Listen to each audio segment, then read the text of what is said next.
is in full swing, but it isn't always jolly for everyone.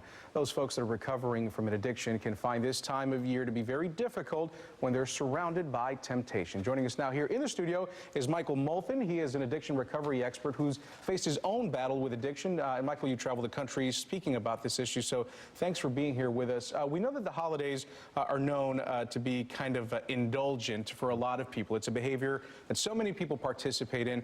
Tell me a little bit about this Bermuda Triangle of holidays that you use to describe this sort of a phenomenon that goes on. One word: fear. You know, fear is something that as an addict, we have a hard time processing. So it's the fear of seeing family, friends, and addressing people that we may have resentments towards, because resentment is the #1 offender. It kills us. Right, and the three holidays that we're talking about, when you call it the Bermuda Triangle, it's Thanksgiving. Yeah, Thanksgiving, Christmas, and New Year's. Right, and again, a time when people are sort of celebrating right now, so it's easy for these kinds of behaviors to flare up, right? Right, they can flare up, we can blend in, and it's a perfect time to also get clean and sober. They could also be a very great celebration for the new coming years. Sure. Let's talk about some of the signs that folks can look out for in this kind of behavior when it takes hold, of course.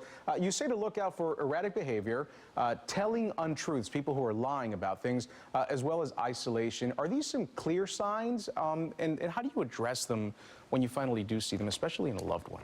Well, with a loved one is to address them and get them face to face with someone who's in recovery. You know, that's a great solution, is one alcoholic working with another, one addict working with another. It's powerful because we can relate to one another. Right. You know, the recovery is body, mind, and spirit. The disease is the complete opposite. We look bad, we feel bad, we're lying, and we're not making sense. You know, just a little bit ago, you talked about how this is also a good time to maybe try and get clean. So, I mean, maybe because we're getting ready to start a new year, you know, reset things. Is this a good conversation to have with someone who might be sort of at risk to these behaviors? Absolutely. You know, family is powerful, you know, and encourage the one who is suffering from the disease to reach it. #1, get honest. Yeah. Reach out, ask for help. And then this time next year, it's a huge celebration. Sure.